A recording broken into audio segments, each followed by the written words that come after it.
Olá, seja muito bem-vindo. Eu estou de volta para trazer os destaques do Brasil e do mundo desta terça-feira. A brasileira Bruna Valeano, de 24 anos, que estava desaparecida após participar de um festival de música de Israel, teve a morte confirmada pela família. O anúncio acontece horas depois da confirmação da morte de Hanani Glaser, que foi encontrado morto. A informação foi validada pela família e pelo Itamaraty. Ainda segue desaparecida a brasileira Carla Stelzer, de 41 anos. O corpo de um dos 3 brasileiros que estavam desaparecidos foi encontrado em Israel após participarem de um festival de música eletrônica a cerca de 2 quilômetros da faixa de Gaza. A festa foi interrompida após a maior ofensiva dos últimos 50 anos contra Israel do grupo extremista Hamas. Os terroristas invadiram o festival com paragliders motorizados e abriram fogo contra milhares de jovens que se divertiam. O corpo de Hanani Glaser já foi reconhecido pela família. O rapaz de Porto Alegre tinha 24 anos e estava desaparecido desde sábado, quando fugiu da festa com a namorada Rafaela Treisman, também brasileira. Ele chegou a postar vídeos do festival de música em que estava antes de desaparecer. Pelo menos a gente está no bunker agora, seguro, vamos esperar dar uma baixada nisso. Mas, cara, foi cena de filme agora, a gente correndo quilômetros para achar um lugar para se esconder, velho. Conforme relatado pelo amigo Rafael Zimmermann, que também estava com o casal, o grupo procurou se refugiar em um abrigo assim que o ataque começou. Mas ao saírem desse abrigo, ele e Rafaela não conseguiram mais encontrar Hanani Glaser. Hanani morava em Israel há 7 anos e chegou a servir o exército local. Ele dividia apartamento com 3 brasileiros, um israelense e um colombiano. Atualmente trabalhava como entregador.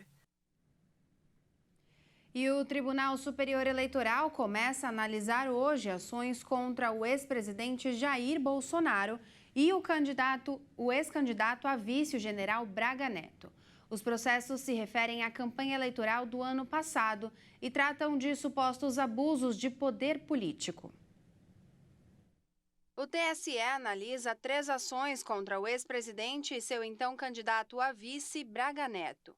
As ações foram apresentadas pelo PDT e pela coligação que apoiou a eleição do presidente Lula.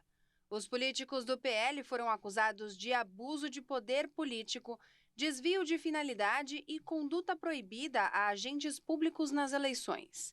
Esse tipo de processo, se considerado procedente pela Corte Eleitoral, pode levar o político à inelegibilidade por 8 anos. Mas, se as acusações foram consideradas improcedentes, os processos serão arquivados. Cabe recurso dentro do próprio TSE, tanto se houver condenação quanto se houver arquivamento dos processos. É possível ainda recorrer ao Supremo Tribunal Federal caso as partes entendam que houve violação da Constituição.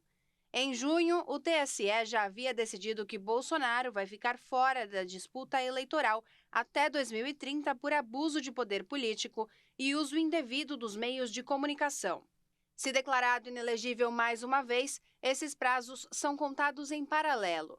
E caso Bolsonaro consiga reverter algumas das decisões, a outra segue valendo.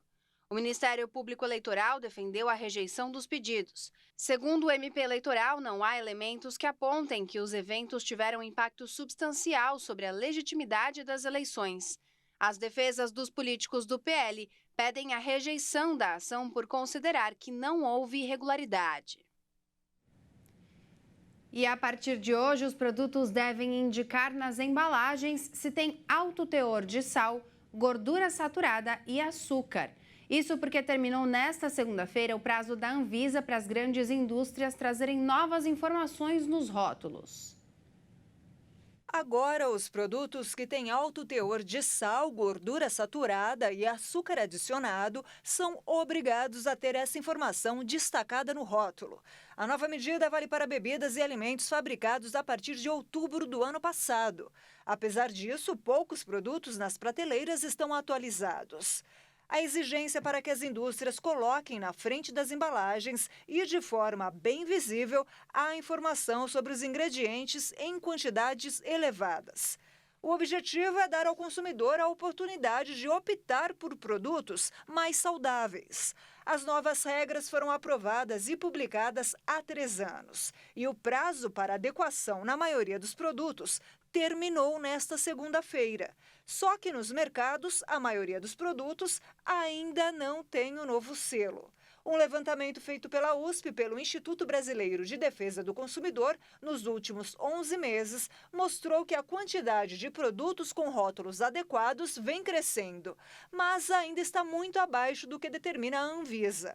Em setembro, só 30% dos alimentos que deveriam ter o selo estavam adequados às novas regras. Entre as bebidas, como refrigerantes e sucos, só 5% tinham o rótulo correto. Os pequenos produtores têm prazo até outubro de 2024 para se adequar às normas. Já quem produz bebidas em embalagens retornáveis tem um prazo maior, até outubro de 2025. Pelo menos 2 pessoas morreram e 11 ficaram feridas em um engavetamento na rodovia Anchieta, em São Paulo. O acidente envolveu 7 veículos e aconteceu durante a Operação Comboio, no quilômetro 34, sentido capital, em São Bernardo do Campo, no ABC Paulista. Segundo a concessionária Ecovias, que administra o trecho, o acidente aconteceu quando o tráfego estava lento e uma carreta, um caminhão e uma van com 13 pessoas reduziram a velocidade. Uma carreta que transportava uma carga de milho não conseguiu frear e colidiu na traseira da van, que foi prensada. Com a batida, outros 3 carros se envolveram no engavetamento. 2 passageiros da van morreram e o motorista ficou gravemente ferido. De acordo com a Ecovias, os feridos foram socorridos a um hospital da região e o bloqueio parcial das pistas, a concessionária chegou a registrar 8 quilômetros de congestionamento entre os quilômetros 32 e 40. E um ataque do exército birmanês deixou 29 mortos em um acampamento para deslocados internos no norte de Mianmar.